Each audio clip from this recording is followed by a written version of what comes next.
Góða kvöldið. Karl Sigfússon heiti ég og 34 ára verðtryggingarfíkill. Ég byrjaði að nota verðtryggingu árið 2006 og hef ekki getað hætt síðan. Neyslan hún eykst stöðugt því bílarinn minn, hann stækkar alltaf skammtinn minn í hverju mánuði. Bara án þess að ég biðji það. Hann bara þvingar því upp á mig. Ég búinn að tapa öllu sparifénu sem ég átti vegna neyslunar. Ekkert eftir. Ég sótt meðferð á síðasta ári en mér var bara sagt að það væri ekkert að mér. Ég væri bara svona 107% fíkill og því ekkert hægt að gera ennþá. Mér var sagt ég geti komið samt aftur þegar ég væri búinn að overdósa og bara algjörlega fallið saman.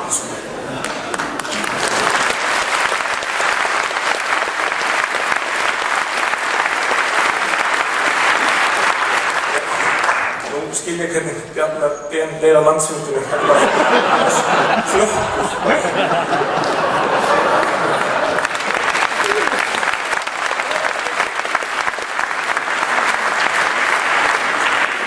Nú ætla ég að taka mig saman eftir þetta.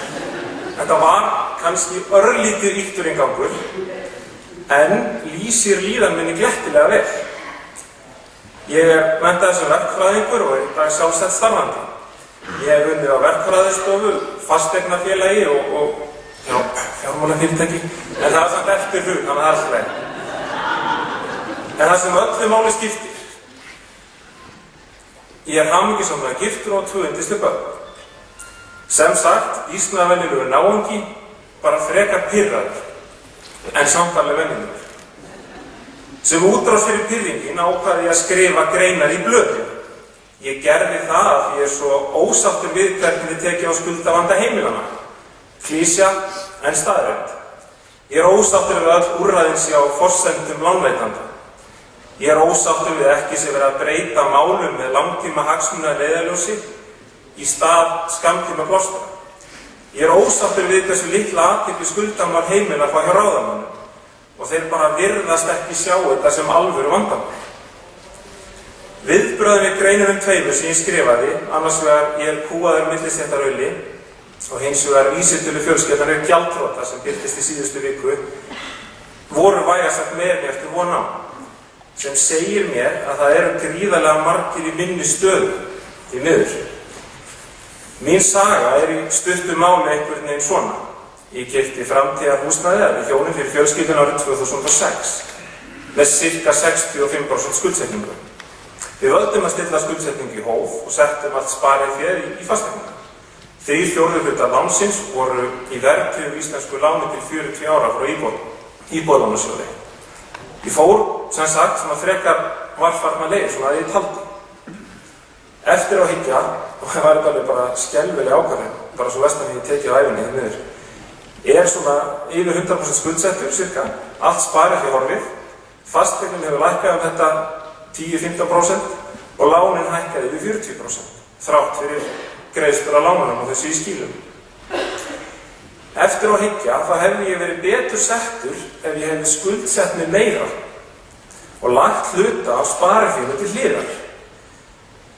Hefði þá dottið inn í þessa frábæru 110% leið og því verið svona cirka bát svipað skuldsettur og í dag. Ég ætti líklega alveg skverað hús með flottum húsgögnum og kannski einu málverki eða 2. Og ég væri líka, sem skiptir eiginlega mestu máli, ég væri tryggur með lága óverðtryggða vexti næstum 5 árin því að það voru skilmálatir hjá þeim sem voru með erlend lán og voru endurreiknuð að þeir nutu þarna hagstæra lánakjör næstu 5 árum með að njóta. Það er merkilegt hvað lífið getur stundum verið öfugsnúð og órangreitt. Síðustu vikur hef ég fengið svona hálfkvæmna bakþanga eða þannig og fór að velta fyrir mig hvort að ég hafi verið svona ekstra óheppinn eða vitlaus eða er svona vísitölu Jónin, hvers vegna gerum hann, í svipaðri stöðu. Til að átta mig svona betur á því að þá stilti ég upp einföldu sýnidæmi fasteignakaup. Ég er nú verkfræðingur og verið að reikna aðeins, brasa aðeins með þetta. Og þau líta sirka bótt svona út. Ég stillti upp fasteignakaupum fyrir vísitölu Jón sem keypti sér íbúð fyrir 20 milljónir haustið 2007. Það voru nú margir sem keyptu íbúð haustið 2007 held ég. Og ég gerði ráð fyrir 70% skuldsetningu frá Íbúðalánasjóði. Jafngreiðsluláni til 40 ára, eins og algengasta formið þar á bæ. Viðkomandi lagði 6 milljónir í kaupin. Súna til hægri í janúar 2012. Í dag, sem sagt. Eigið fé farið, lánið hækkað og íbúðin lækkaði lítillega. Þannig að byrja. Stuttumáli, fasteignaverðið mínus 7%, eigið fé horfið, jú, það er 25 skall eftir, það er ágætt. Lánið hefur hækkað 33%, þrátt fyrir að það hefur greitt að láninu cirka bótt 4 milljónir. Lítum á það sem leigu til að vera í húsnæðinu, við erum sanngjarn. Það hefur samt hækkað lánið 33%. Svolítið merkilegt. Þannig að nei, ég er greinilega ekki einn að vera í þessari stöðu.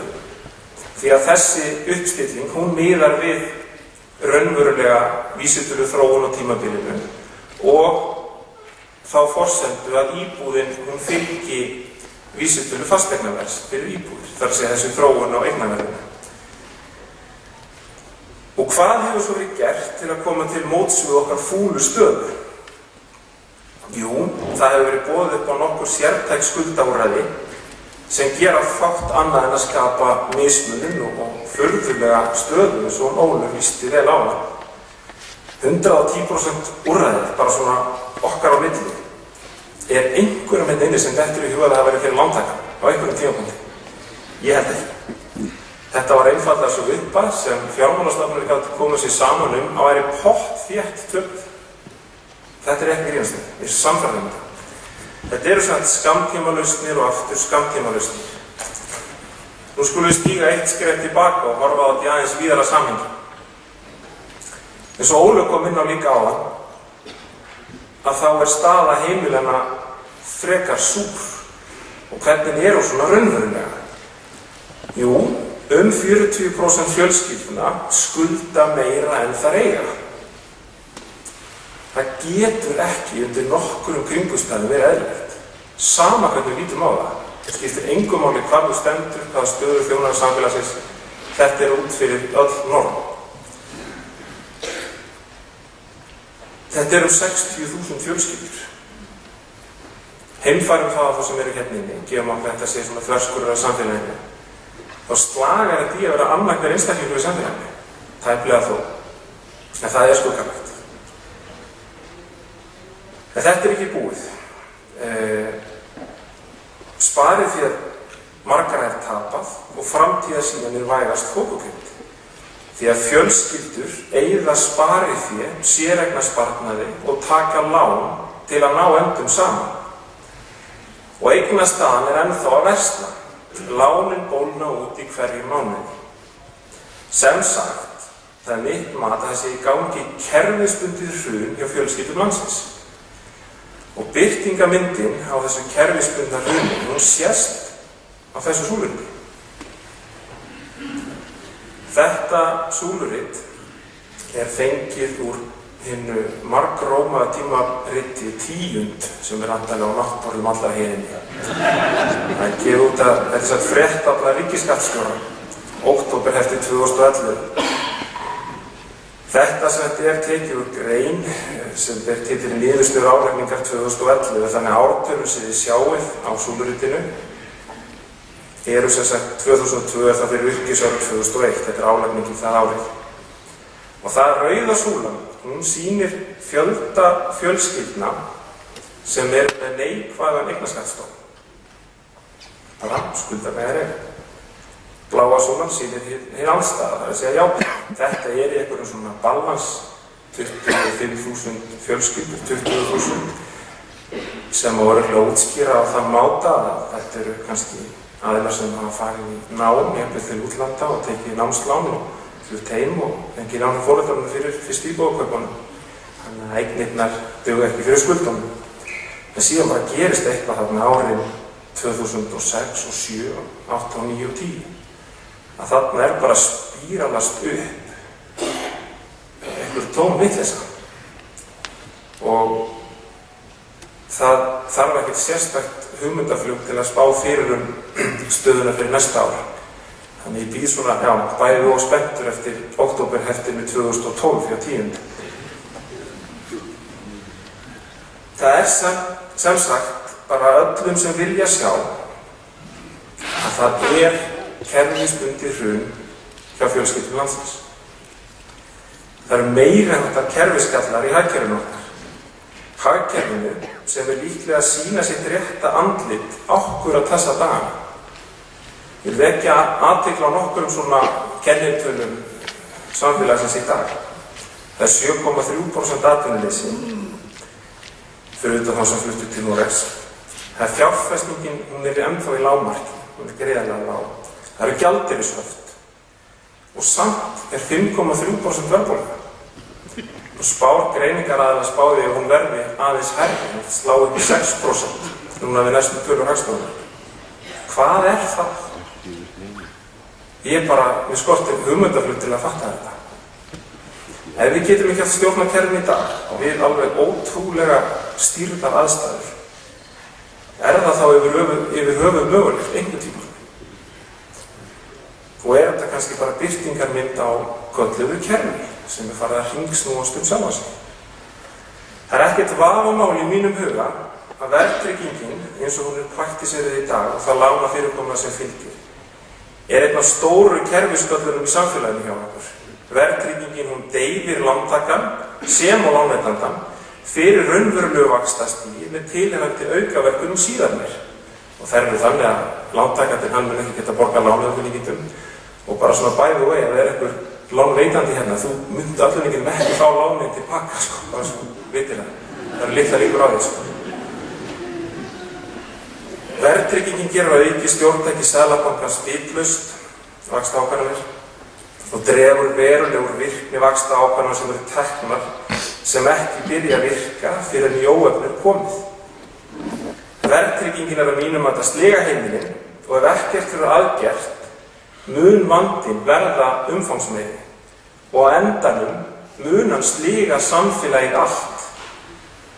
Það bara staðreynd sem við verðum að fara að viðurkenna og ekki bara þeir sem skulda, líka þeir sem eiga pening. Ef ekkert aðgert verður staða íslensku kjarnafjölskyldunnar í samræmi við skopteikningu frá honum Halldóri sem með millilegri Fréttablaðinu. En ég vona svo sannarlega svo verði ekki. Takk fyrir.